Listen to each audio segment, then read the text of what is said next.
Modern Family er en amerikansk tv-serie skabt af Christopher Lloyd og Steven Levitan. Serien havde premiere den 23. september 2009 på amerikansk fjernsyn og er sidenhen blevet en ekstremt populær serie. Serien kendetegnes som en dokumentar, hvilket vil sige, at den karakteriseres ved at være udformet som en dokumentarserie, selvom der er tale om fiktion. I titelsekvensen bliver alle karaktererne præsenteret, først i kontekst med deres egen familie, og derefter kobles alle familierne og ses sammen på en række.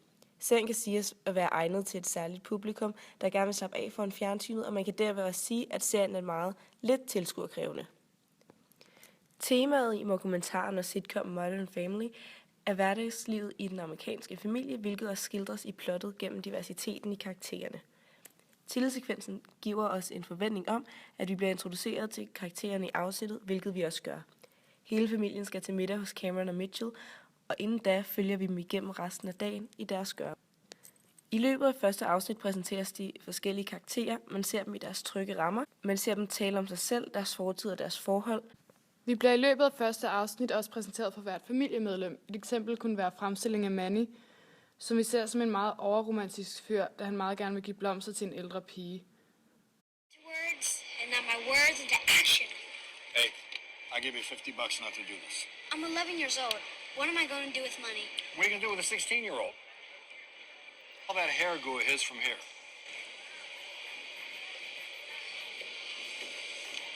She has a boyfriend. Oh, I'm sorry, mi niño. I gave her my heart. She gave me a picture of me as an old-time sheriff.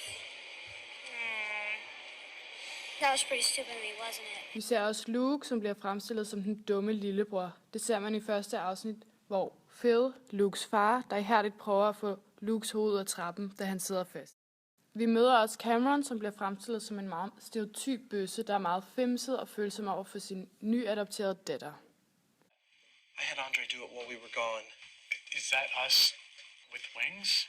We're floating above her, always there to protect her. Okay, well that's reassuring, right, Lily?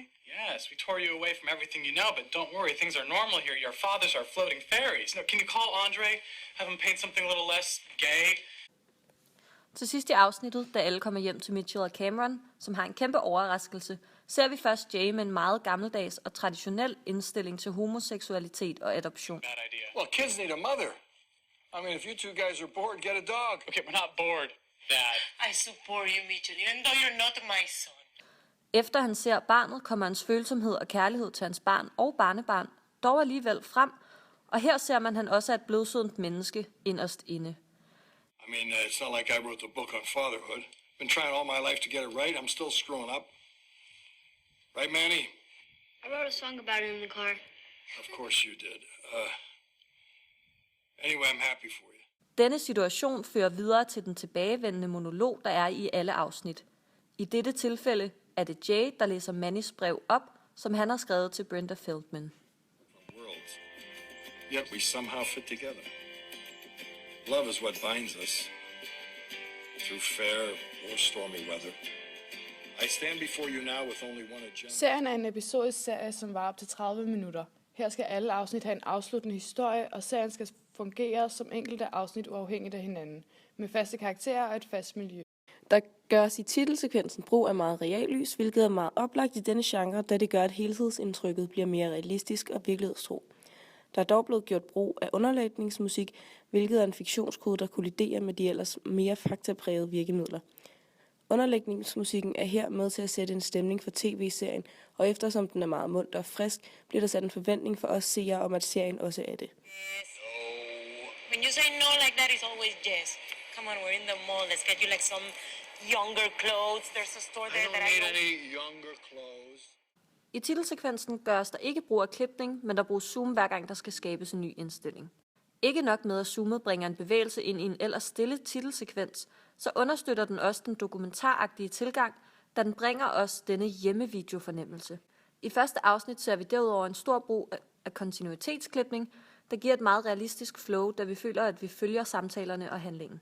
I dette klip gøres der også, meget klassisk for serien, brug af panorering fra person til person, alt afhængig af, hvem der snakker eller er i centrum. I serien spilles der også en del på at bryde den fjerde væg, og det gør i dette tilfælde, at man endnu en gang får en fornemmelse af, at kameraet holdes af en, som karaktererne stoler på, og det giver en hjemmevideofornemmelse.